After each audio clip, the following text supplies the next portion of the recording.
Okay, can you all see my screen? Yes, ma'am. Yes, Okay, ma'am. okay, very good. Okay, so I'll just start with what we ended in our last class. Remember, we were studying the gradient. We were discussing about the gradient, and we had discussed how to, just do simple mathematical problems with the gradient, how to find the gradient of a scalar, how to get the gradient of any general function of r. We had also derived the formula for finding the gradient of any general function of r, the magnitude of the position vector. And then we went on to discuss the physical significance of the gradient, where we saw that the gradient of a scalar is related to the directional derivative, the term directional derivative of a scalar field. And we saw that basically the gradient is the direction in which the maximum rate of change of that field happens. Okay, so if you are asked to find, if you are given a scalar field, for example a temperature field or a gravitational potential field, and asked to find the direction in which this field changes in a maximum rate, all you have to do is find the gradient at the given position. Okay, so that is the physical significance. Now, we also said that apart from the physical significance, there is also a very important geometrical significance of the gradient. And what is that? We saw that when we are finding the gradient of a scalar, we are usually using a scalar field given by phi of xyz, right? Now, suppose we have the equation of this of a surface. Someone has unmuted. Please mute yourself. So, suppose phi xyz, instead of a scalar field of some kind like temperature or gravitational potential field, suppose it represents a surface. Okay, now any surface may be represented by an equation like this: phi of xyz equal to constant. How? This is recapitulation of last class's last slide. So if this is the equation ax plus by plus cz equal to constant, then it is the equation of a plane. Okay, so phi equal to a constant, equation of a plane. Again, if phi is of the form x square plus y square plus z square, then this equal to a constant is the equation of a sphere. So in this manner, we can show that phi function of xyz equal to a constant can be the representation of a three-dimensional surface. All right. Now, since phi is equal to constant, therefore d phi will be equal to 0. But from our discussion of partial derivatives, we know that d phi can be written as del phi del x dx plus del phi del y dy plus del phi del z dz. Okay. So this I expand and write in this manner, because since d phi equal to 0, so this expression here on the right hand side would be equal to 0. So that if I expand this, split it up into two vectors and write it as a dot product of two vectors, then we get one vector as this: del phi del x I cap plus del phi del y j cap plus del phi del z k cap, and the other vector as dx I cap plus dy j cap plus dz k cap, and that is equal to 0. Now this vector, the first parenthesis, is nothing but grad phi, and the second parenthesis is nothing but dr. So basically what we are getting is grad phi dot dr equal to 0. Okay, so this means that if we consider any surface, then the position vector r will lie on that surface, right? Whichever space, whichever coordinate on the surface you take the position vector at, it will lie on the surface, since it is denoting the position vector. Therefore dr will also lie on the surface. Now the fact that grad phi dot dr equal to 0 means that the angle between grad phi and dr at that point is 90 degree. Since dr lies on the surface anywhere, therefore grad phi is the normal to the surface at the specified position. Okay, so this is the geometrical significance of the gradient.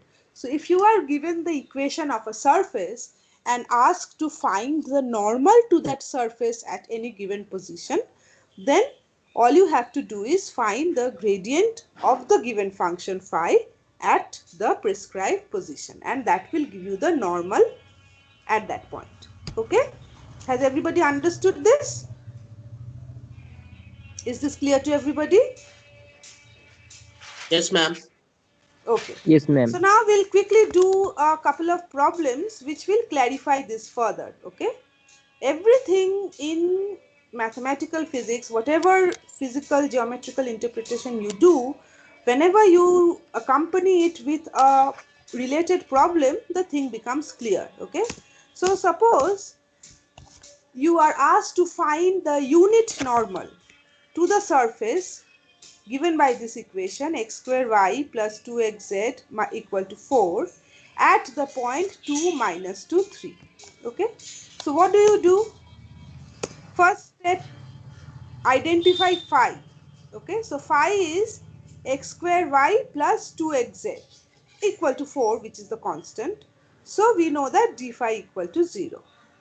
Okay, so what do we have to do in order to find the normal? We just now learned that the normal to a surface is given by grad phi. So you find grad phi. So grad phi, where phi is this, is given by 2xy plus 2z I cap plus x squared j cap plus 2x k cap. Alright.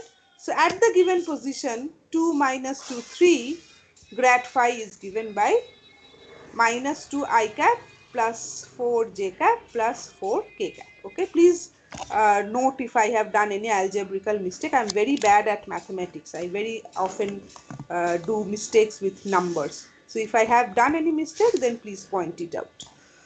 I hope this is correct.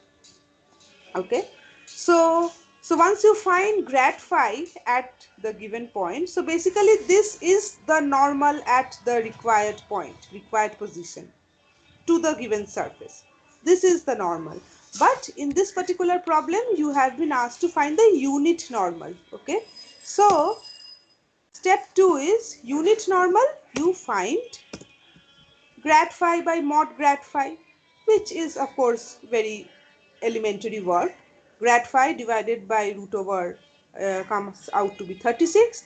Now, one thing that is very important is that since it is root 36, you have to consider in this case both plus and minus. Okay. Why both plus and minus? Because a surface will always have two normals. Okay. One outward normal and one inward normal. Okay. So when you are asked to find out the normal, do not forget to keep the plus minus sign, because if you put only plus sign, then the examiner might deduct some marks, maybe half or one, because it would indicate that you don't know the fact that any surface will have two normals to it at a given position. Okay, so it is always advised to keep the plus minus sign when you are taking it, when you are taking the square root in the denominator. Have you understood what is the plus, what does plus minus indicate? Any surface will have two normals. Okay, I'll just um, put on the camera to tell you what I want to show.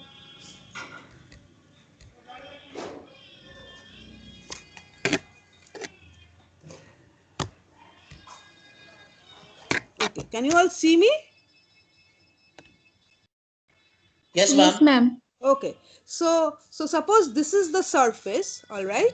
So any surface will have, whether it is a sphere, a curved surface, whatever it is, if it's a plane also like this, then at a given position, it will always have two normals. Okay, a normal which is say inwards and a normal which is outwards. Okay, so you have not been in the problem it has not been specified whether they want the outward normal or the inward normal, so you have to give both the normals. So in this case, whenever you are asked to find the normal to a surface using this gradient method, please always keep the plus minus sign intact, because that would indicate that you know the fact that there are two normals to a surface. I hope my camera is off now. Yes, ma'am. Okay. Okay, so I'll go back to the presentation. So this is what I wanted to say. Next problem, this is another type of problem. Find the angle between the surfaces x square plus y square plus z square equal to 9 and z equal to x square plus y square equal to z equal to x square plus y square minus 3 at the point 2 minus 1 2. All right. So how do you go about this? This is again a very typical problem that often comes in the exam, and very important type too. A very important application of the fact that the gradient has a geometrical significance. So what do we do? First we identify the two surfaces. Okay, surface 1 x square plus y square plus z square equal to 9, phi 1 we denote it by, and surface 2 x square plus y square minus z equal to 3, which we denote by phi 2. Okay, so first and foremost we find out the gradient at the two for the two surfaces at the given point. So grad phi 1 at 2 minus 1 2 comes out to be 4 I cap minus 2 j cap plus 4 k cap, and grad phi 2 at the same point 2 minus 1 2 comes out to be 4 I cap minus 2 j cap minus k cap. Okay, since they have not asked us to find the any unit normal or anything, so there is no question of considering whether we are considering the outward normal or the inward normal. I hope my calculations are correct. Okay, please check for the calculations. Okay, so now what have we found out?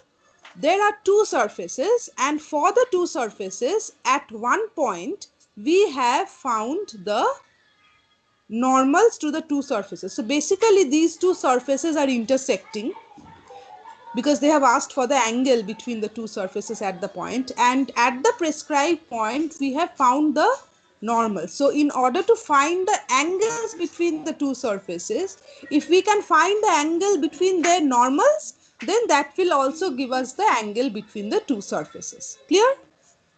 So step 2 is you have found out the two normals at the given